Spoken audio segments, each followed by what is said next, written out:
My grandparents' first child was Fred. He was born in 1866. By the time of Fred's birth, I think that a good portion of the fields had been cleared, although I don't think that it was finished by any means. But as the children came along, they all worked on the farm at an early age. My dad only went to third grade because he was needed on the farm, and my grandfather couldn't spare him. But my father was one of the youngest ones. And so these older boys and gals who worked in the house and the garden and did the milking and so forth, plenty to do without working in the fields. But anyway, the older boys then all worked in the fields, planting and harvesting crops. And in the winter they worked in the woods, cutting trees and skidding them to the river.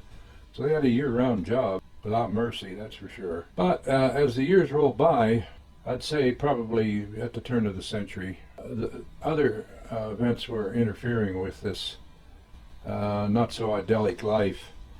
And the main one was the railroads. By 1880, railroads had come into Clearfield, which was 20 miles away.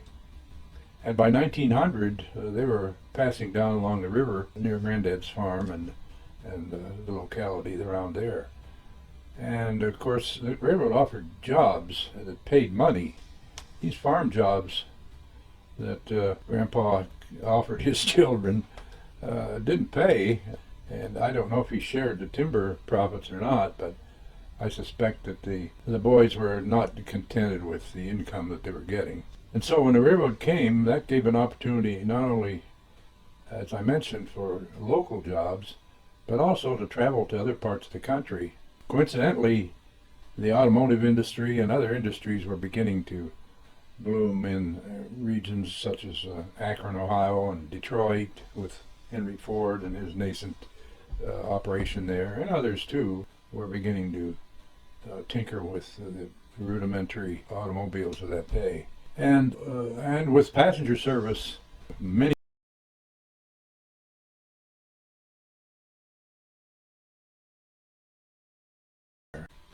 And so as the older ones grew to maturity, they did just that. They left the farm and its grueling, thankless tasks, and departed for, Akron was a favorite, it seems. Because my Aunt Belle left, and Uncle Frank and Uncle Jewel and Hector went to Detroit to work for Henry Ford, and Uncle Ed went to Williamsport to work there, eventually as a baker, as I understand. Dad told me he remembers the day that Uncle Ed left the farm, never to return. Uncle Ed had been prospecting for a job, and he thought he could get one in Williamsport, which is about 100 miles away. And he was expecting a letter confirming his employment. And they were working at the end of the long field below the house. And the mailman came, and one of the girls came running across the field with a letter for Ed. And it was for his employment, and he was to report immediately.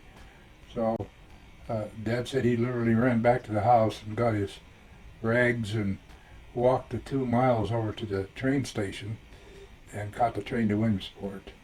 And the only time he returned was for a periodic visit. I remember Uncle Ed. He had an inherited tumor syndrome, and I have some myself on my arms, and I can't remember the name of the tumor, but they're watery tumors that form under the skin. I remember when I was a kid, Uncle Ed came over to visit us. These tumors were large on his arm, size of eggs anyway, under the skin, and they hung down. And he'd hold his arm out and shake them, and they'd flop around. As a young child, I was fascinated by that apparition. My dad was born in 1886. Around 1908 or so, he began to apprentice to be a telegraph operator. Of course, it was unpaid, and he had to learn himself on how to do it. And he and cousin Alfred both got telegraph keys, and they ran a telegraph line between their houses and learned the Morse code. So by 1911, then my dad was a full-time telegrapher on the New York Central Railroad. My father was unable to go to school past the third grade, and he went to the same one-room school that I did. But he was only permitted to go to the third grade because of the needs of his father on the farm. With the older brothers leaving for places far and wide, the labor supply on the farm really was seriously diminished. And Grandpa still wanted to maintain the farm as he had during his younger days. And so the younger boys had to take up the slack. My dad, unfortunately, wasn't able to continue. But my father learned penmanship, and these examples illustrate the beauty of his work and skill. And he had a grasp of the fundamental subjects, such as geography, and he had a relatively good grasp of basic math, not algebra, but he knew long division and so forth. I don't think he ever learned to do square roots, or never had any need to, but he certainly was capable of doing bookwork, as his work on the railroad in later years at Carthage, where he was the shipping agent as well as the telegraph operator. I've seen his workmanship in calculating the freight rates and so forth, and keeping records and so forth. He was always neat and careful in the sense of being responsible for the accuracy of his work. And he was smart. I didn't appreciate or didn't think about that in my younger years, but in retrospect, the decisions he made and the calculations that he did in his daily work, and he was ingenious and was handy with his tools and his hands. Farm work there was really pretty brutal in the sense of being physical, and everything demanded physical effort. There weren't any machines or any electricity.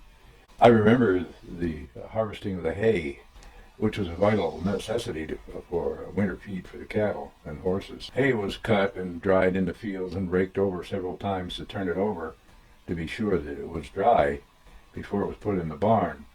Otherwise, damp hay put in the haymow would mold, or in some cases would generate enough exothermic heat to set the barn on fire.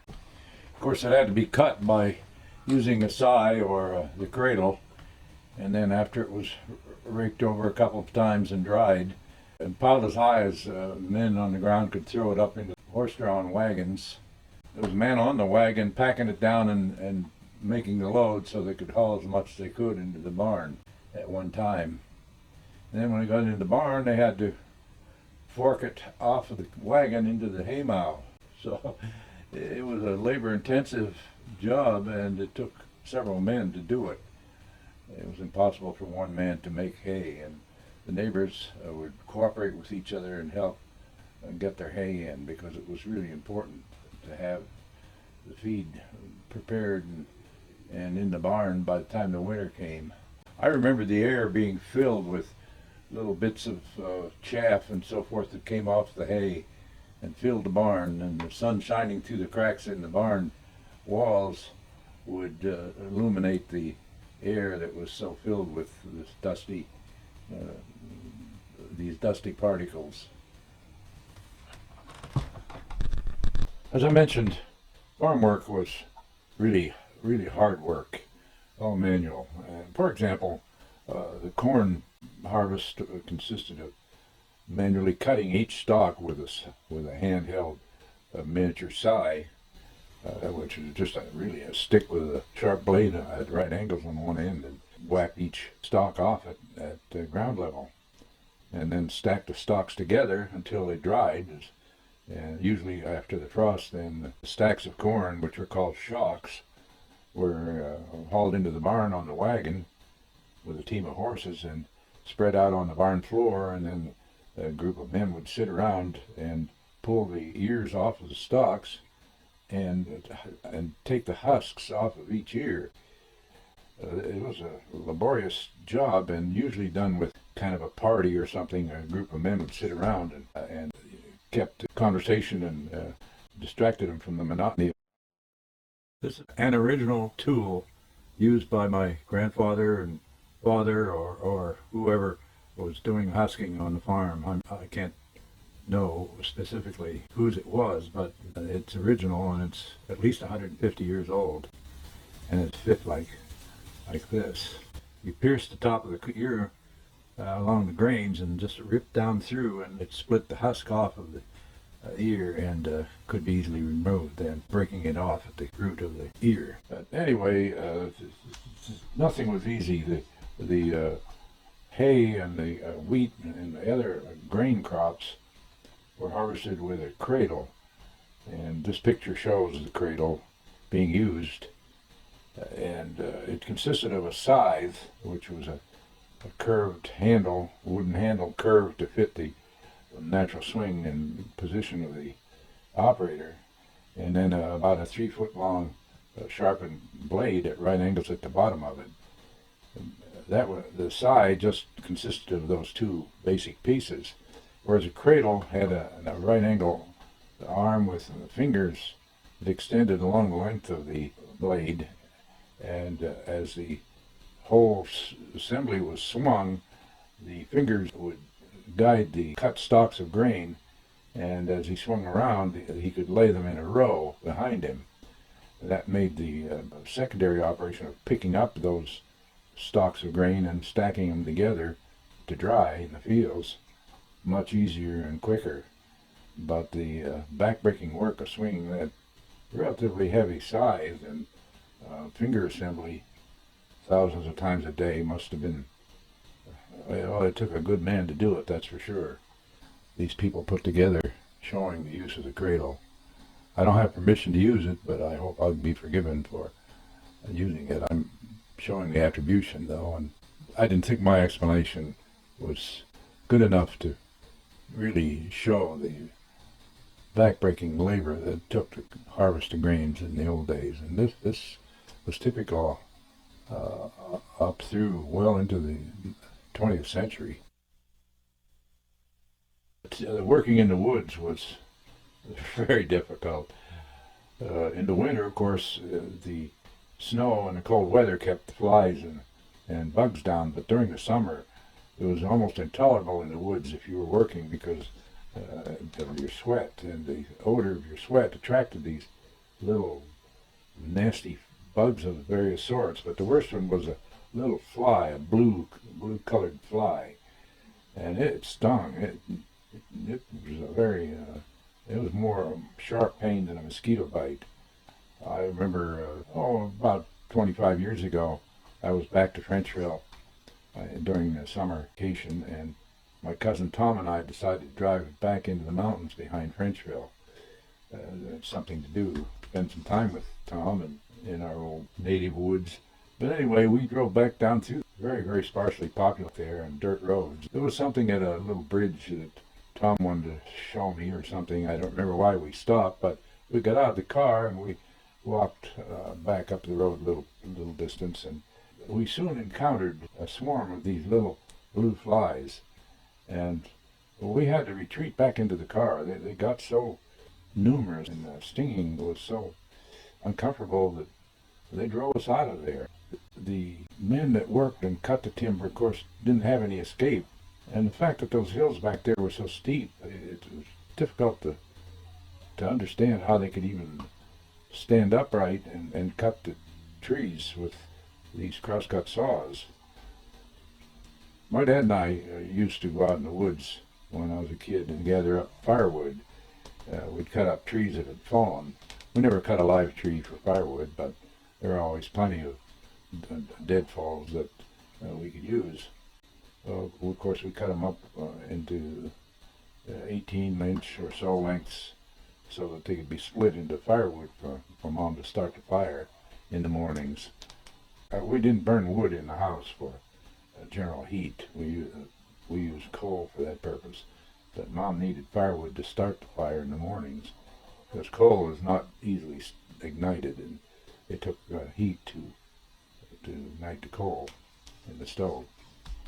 So this firewood had to be easily ignited with paper and match. So I had experience then on one end of that crosscut saw as a kid, and there's a rhythm that has to be developed. Each one has to pull, but not push. If you push, you put a buckle in the saw and causes it to bind. So you have to depend on your partner to pull it away from you, and then of course when his stroke is done, you immediately pull toward you and alternate that way. And two good skilled crosscut men can saw a tree or a log pretty rapidly, but if you're not very skilled or zero skill like I was, I got more than one word of admonishment from my father to quit pushing, but I soon developed the rhythm, and we did pretty well. Sometime during the 1960s, Dad and I were talking about the old settlers around there and where they lived and so forth, because many of the buildings have long disappeared. And our conversation prompted him to think about it in much more detail after I left, and to draw this map here in this video. From the names that he told me about and the research that I've done, it looks like about 200 souls lived in this roughly 2 square mile region, 1875 or at the time of his birth in 1886. For some reason it was called Germany, and I haven't been able to find anybody who originated that, but that's what it was called all the time that I was alive there, and even now. So that's another unanswered question. But at this point in time, in 2022, there's only one family living there full time now, and the rest of the buildings indicated here on the list as destroyed or hunting camps. So it's a pretty empty place back there. Of course, the school's long been abandoned, and it's going to destruction too. By the turn of the century, in 1900, the introduction of the railroad began the precipitous downfall of that whole community. And of course, the loss of 4 of Grandpa and Grandma's sons during the first 20 years, and the death of Grandma in 1922, and of course loss of the house later that year, left Grandpa alone, and of course he died in 27.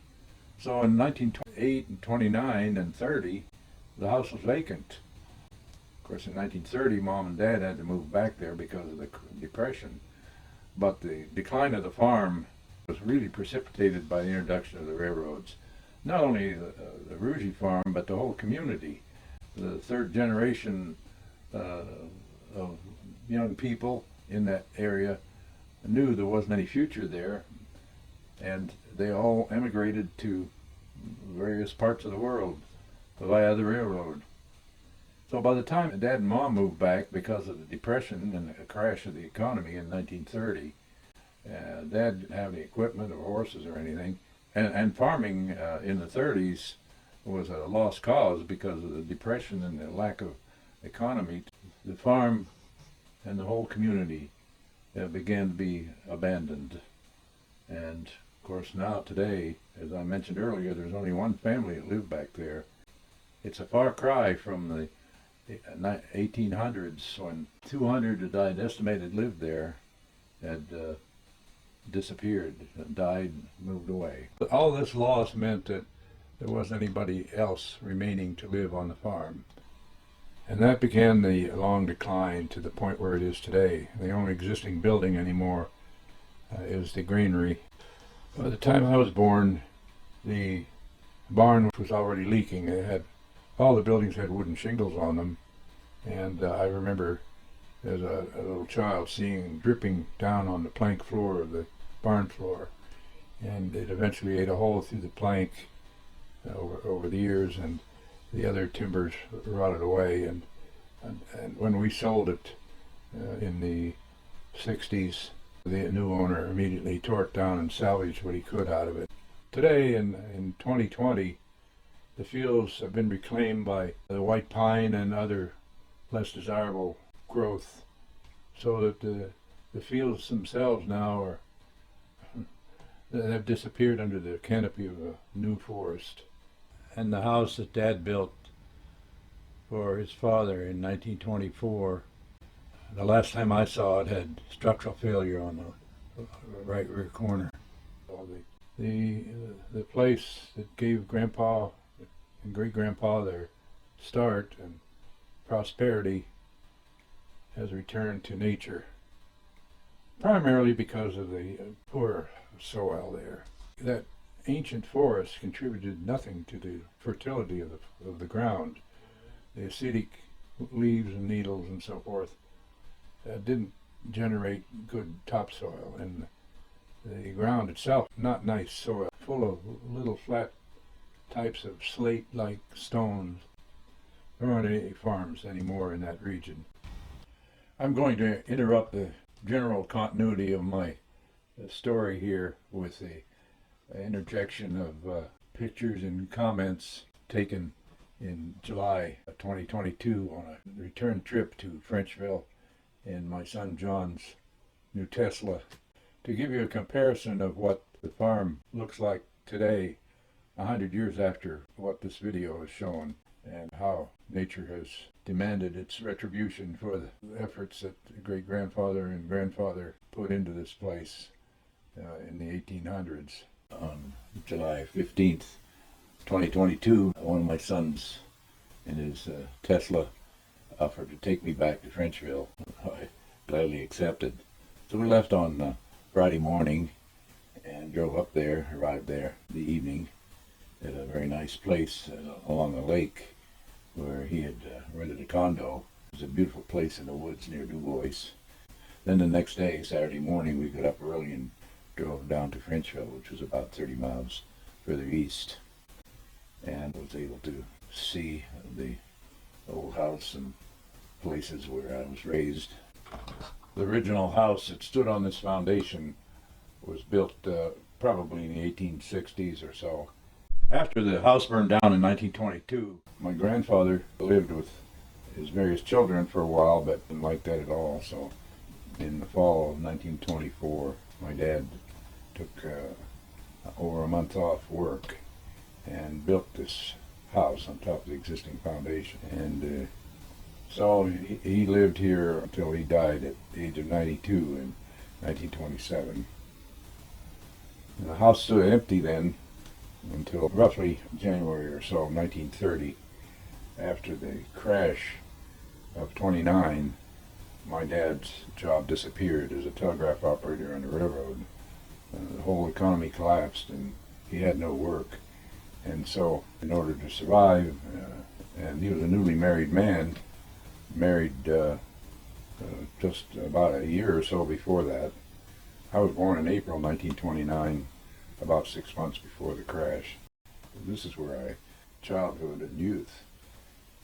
But I know Dad and Mom both had reason to be depressed and fearful of the future. So their marriage got off to a rocky start, to say the least. Did fix up the interior, put some cardboard-like paneling on the interior walls. This house is built with plank construction. It's not studs at all. The first layer of planks ran vertically, and then the horizontal layer of clapboards was nailed on the outside. So it had very thin and certainly no insulation of exterior walls. And it didn't have a porch then either when they moved in. So it was, as you can see from the picture that I've included, it was a pretty bare building. So Mom was a secretary at the Prudential office in Phillipsburg, and she was pitched into this dismal hole here in Frenchville, and that's where she spent the rest of her life too, in this place. In 1961, my dad died. He didn't have a lot of money, but my mother wanted the house to look better, and she wanted some more conveniences. Agreed to take a month off from work at Louisville, and I got permission from my boss to do it. And so I applied this masonite siding to the house, and then I put a new roof on it. I nailed the shingles over the whole roof, and I rebuilt the front and back porch. Installed a coal-fired furnace with electric dampers to control the fire to a pretty good degree. I installed a propane cooking stove, and then I installed an automatic washer and dryer for her. Ran a plumbing for that, and Well, I did some other things too. I'm sure I can't recall just at the moment, but anyway, I worked my tail off that month. But I did all that within a month, and it made her more comfortable because she lived there by herself. This place is really isolated. It's 2 miles to the paved road, and uh, the neighbors were not friendly. I only recall ever once the neighbor came to visit my mother. My sister's bedroom was under the front dormer there, and mine was in the behind the double windows on this end of the house.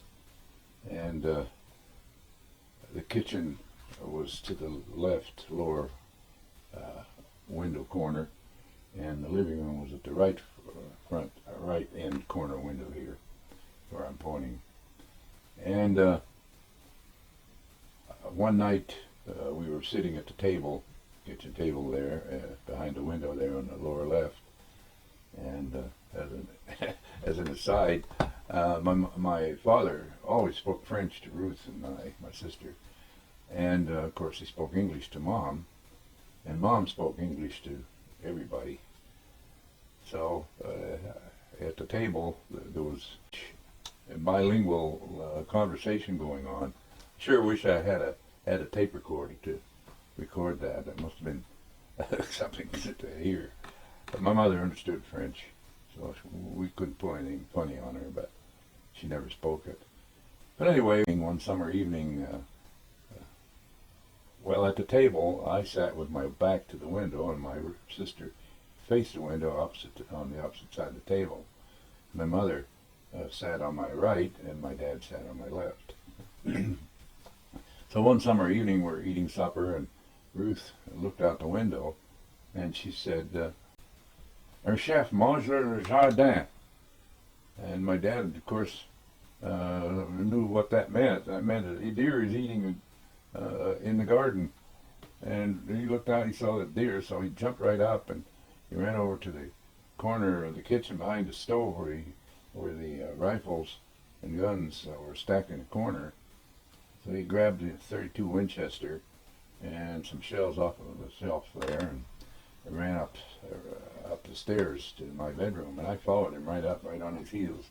And we looked out the left double window there, I remember, and sure enough, the deer was still there. And so he raised his rifle, and there was a screen in the window, and he fired right through the screen at that deer. And of course, he hit it right in the shoulder where he wanted to, and dropped right there. But the sound of that gun going off in that room sounded like a 80 millimeter cannon going off.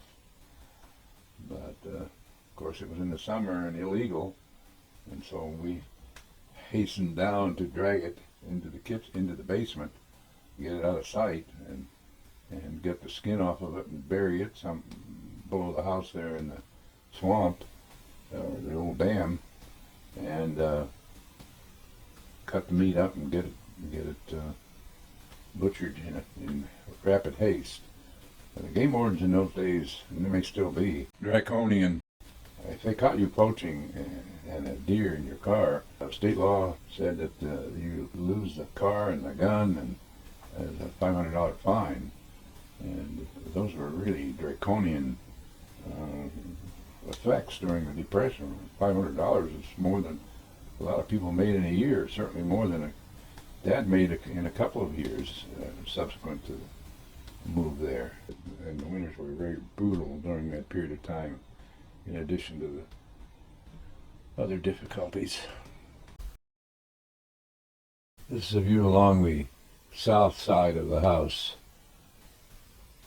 I painted that house in 1961 when I put the masonite siding on it, and I don't think it's been painted ever since. So you're looking at 60 some years of weathering. So the paint must not have been too bad. And looking east toward Alfred's, and the summer kitchen would have been immediately to the right of the concrete top of the well, and the woodshed and the outhouse would have been further on the left.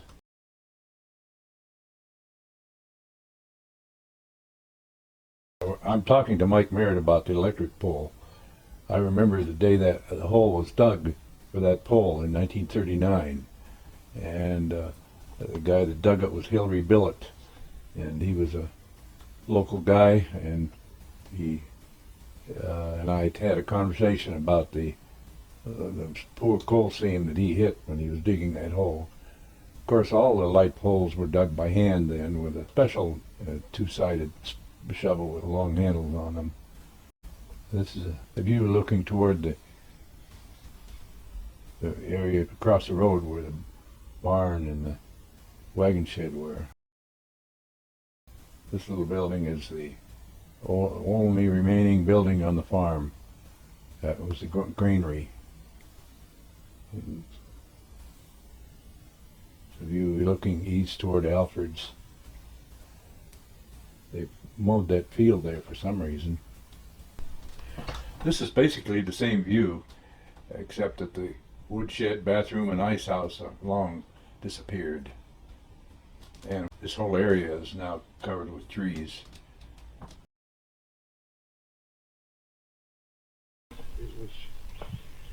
What was this? The original footer for the log cabin that they built in 1835 or 36 was right in here. And you could see that the sharp definition when I was a kid of where the footer was. It was right along the garden. The garden was all over here. We'll go to the next video now.